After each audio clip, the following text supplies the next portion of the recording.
প্রিয় শিক্ষার্থী, আসসালামু আলাইকুম। আশা করি তোমরা সবাই ভালো আছো।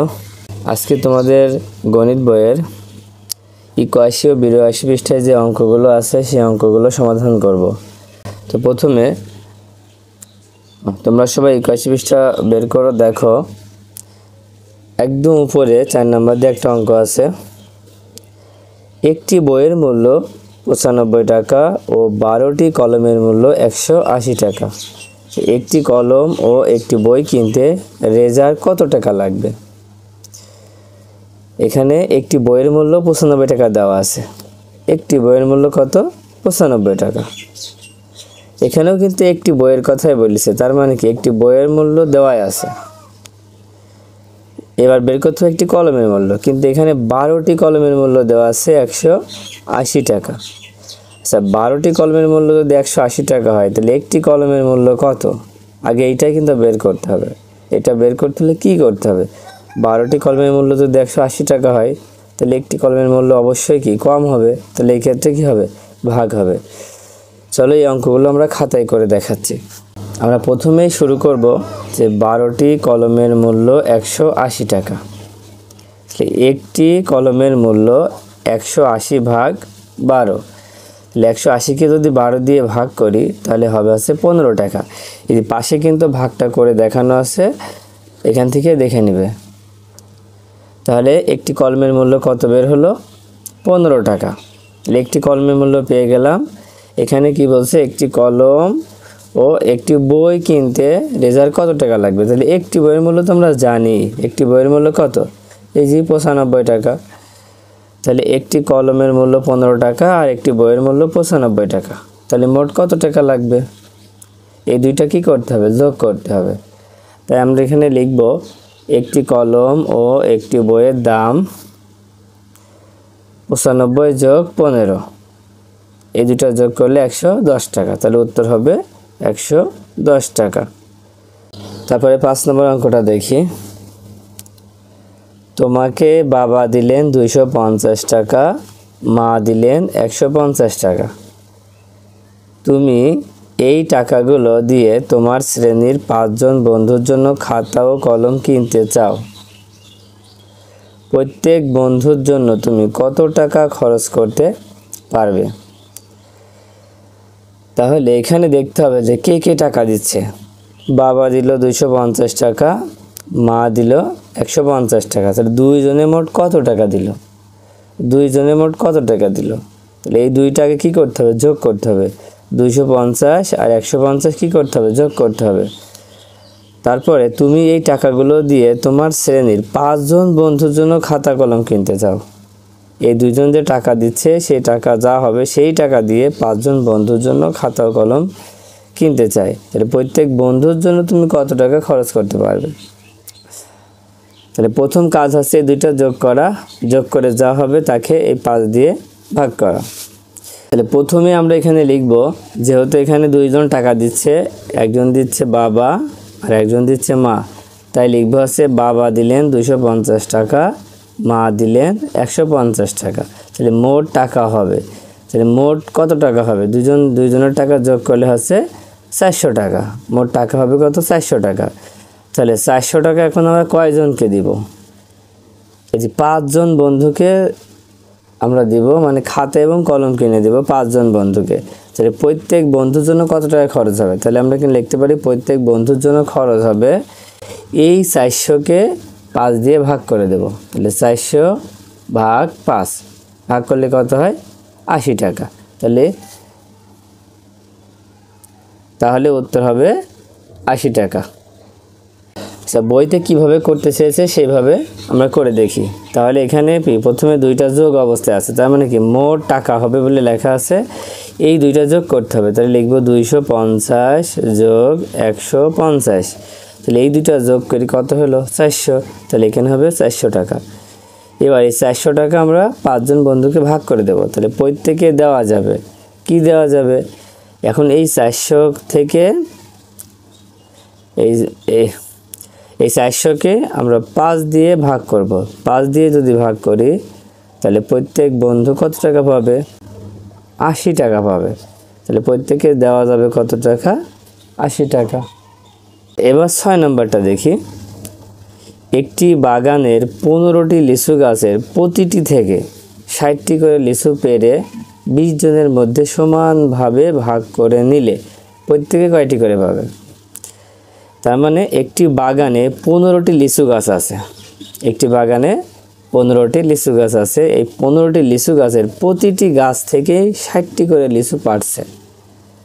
কয়টি করে লিচু পাড়ছে? 60টি করে লিচু পাড়ছে। প্রত্যেকটা গাছ যদি 60টি করে লিচু পায়, লিচু পাড়ে, তাহলে 15টি গাছ থেকে কতটি লিচু পাড়বে আগে সেটা বের করতে হবে। 15টি গাছ থেকে লিচু পাড়ার পরে যতগুলা লিচু হবে সেই লিচুগুলা এই 20 জনের মধ্যে সমানভাবে ভাগ করে দিতে হবে। তাহলে প্রত্যেকে কয়টি করে লিচু পাবে? প্রথম কাজ হচ্ছে যে 15-এর সাথে 60 কি করা? গুণ করা। তাহলে প্রতিটি গাছ থেকে 60টি করে লিচু পড়ে, তাহলে আমরা লিখতে পারি একটি লিচু গাছ থেকে লিচু পড়ে 60টি। তাহলে লিচু গাছ কয়টি? এই যে 15টি লিচু গাছ। তাহলে 15টি লিচু গাছ থেকে লিচু পড়ে, তাহলে 60 গুণ 15। এটা গুণ করলে কত হবে? 900। কেমন? আমরা যদি 15 ঘরের নামটা পড়ি 6 পর্যন্ত, 6 15 90, আর এই পাশের শূন্যটা বসায় দিলেই কিন্তু হয়ে যাচ্ছে। তার মানে কি 900টি লিচু পারছে 15টি গাছ থেকে। এবার এই 900টি লিচু আমরা 20 জনের মধ্যে সমানভাবে ভাগ করে দেবো। তাহলে এই 900টি লিচু কয়জন পাচ্ছে? 20 জন পাচ্ছে না? সেজন্য লিখবো 20 জনে লিচু পাবে 900টি। 20 জনে লিচু পাবে 900টি। অতএব একজনে লিচু পাবে। তাহলে একজন যদি লিচু পায় তাহলে কি হবে? ভাগ হবে, কম হয়ে যাবে। 900 ভাগ 20 ভাগ করলে কত হবে? 45টি। প্রথমে গুণ হলো, কারণ কি প্রথমে একটি গাছ থেকে 60টি পারছে, আর 15টি গাছ হলে তাহলে অনেক বেশি হবে, সেজন্য গুণ হলো। আর পরের বার কি হচ্ছে? ভাগ হচ্ছে, কারণ 20 জনের যে লিচু পাবে একজন তার ছাড়া কি অনেক কম পাবে, এই জন্য ভাগ করতে হবে। তাহলে উত্তর হবে কয়টি? 45টি। আচ্ছা, এবার 82 পৃষ্ঠা বের করো। দেখো প্রথমেই একটা অঙ্ক দেওয়া আছে উপরে। ঈদ উপলক্ষে একটি গ্রামের দরিদ্র জনগণকে সহায়তা করার জন্য 30 জন সচ্ছল ব্যক্তির প্রত্যেকের নিকট থেকে 12 কেজি করে চাল সংগ্রহ করা হলো। সংগৃহীত চাল 18টি দরিদ্র পরিবারের মধ্যে সমানভাবে ভাগ করে দিলে প্রত্যেক পরিবার কত কেজি করে চাল পাবে? তাহলে এখানে দেখতে পাচ্ছি যে ঈদ উপলক্ষে একটি গ্রামের দরিদ্র জনগণকে সাহায্য করার জন্য 30 জন সচ্ছল ব্যক্তি, মানে যাদের টাকা পয়সা আছে তাদের কাছ থেকে প্রত্যেকের নিকট থেকে 12 কেজি করে চাল সংগ্রহ করে। প্রত্যেকের নিকট থেকে মানে কি? একজনের নিকট থেকে তারা 12 কেজি চাল সংগ্রহ করছে, এমন ব্যক্তি আছে 30 জন। তাহলে 30 জনের কাছ থেকে কত কেজি চাল সংগ্রহ করবে? বলছে 30 জনের প্রত্যেকের কাছ থেকে কিন্তু 12 কেজি করে নিচ্ছে। তাহলে 30 জনের কাছ থেকে মোট কত হবে? তাহলে প্রথমবার কি গুণ হবে। গুণ হওয়ার পরে যে চাউল উঠবে সেই চাউল 18টি দরিদ্র পরিবারের মধ্যে সমানভাবে ভাগ করে দিতে হবে। তাহলে প্রত্যেক পরিবার কত কেজি করে চাল পাবে? প্রত্যেক পরিবার কত কেজি করে চাল পাবে সেটা দেখার জন্য আমরা প্রথমে খাতায় করব, তারপরে বইয়ে যে অঙ্ক আছে অঙ্ক পরে আমরা করে দেখাবো। প্রত্যেকে কয় কেজি করে চাউল দিচ্ছে? 12 কেজি করে। তাহলে লিখবো একজনে চাল দেয় 12 কেজি। তাহলে কতজন ছিল? এই যে 30 জন ছিল না? তাহলে 30 জনে চাল দেয় 30 গুণ 12। 30 আর 12 যদি গুণ করা হয় তাহলে 12 ঘরের নামটা যদি আমরা পড়ি 3 পর্যন্ত, 3 12 36, আর এই শূন্য বসে গেল। তাহলে 360 কেজি। তাহলে 360 কেজি চাউল হলো। এখন এই 360 কেজি চাউল আমরা কয়জনকে দেব? কয়টা পরিবারকে দেব?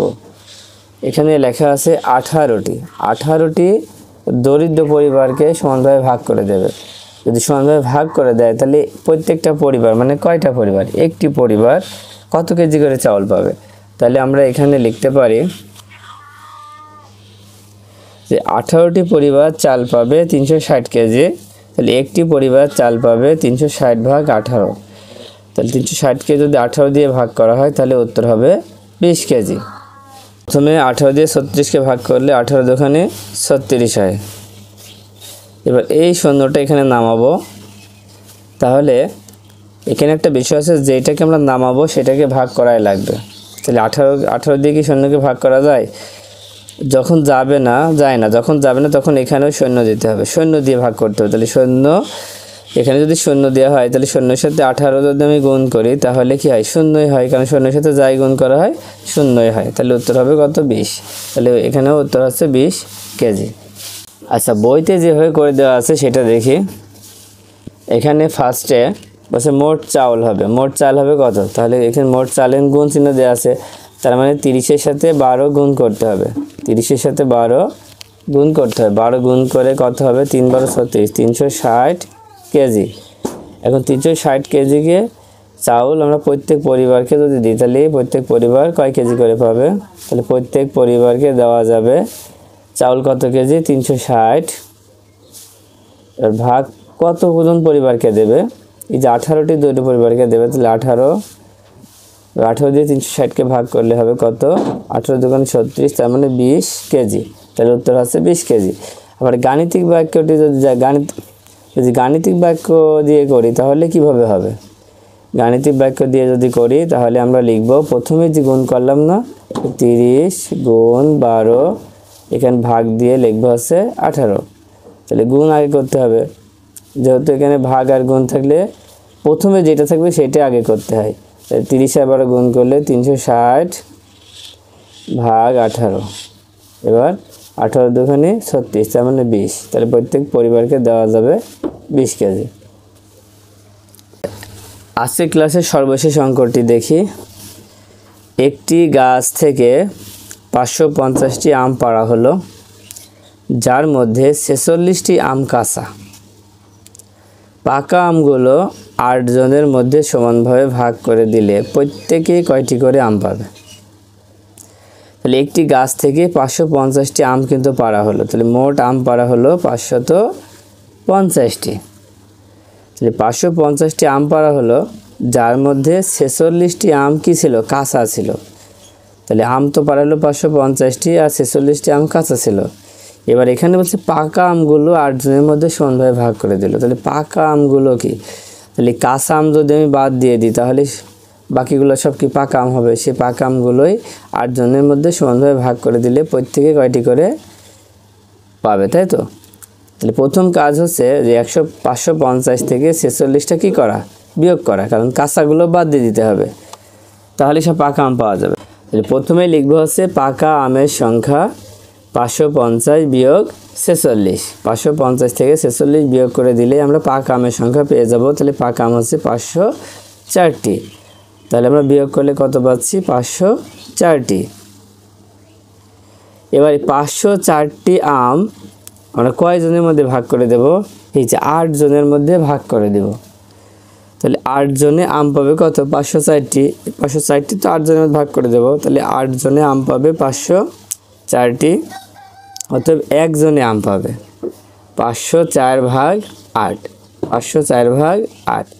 তাহলে 504কে যদি 8 দিয়ে ভাগ করা হয় তাহলে কত হবে? 63টি।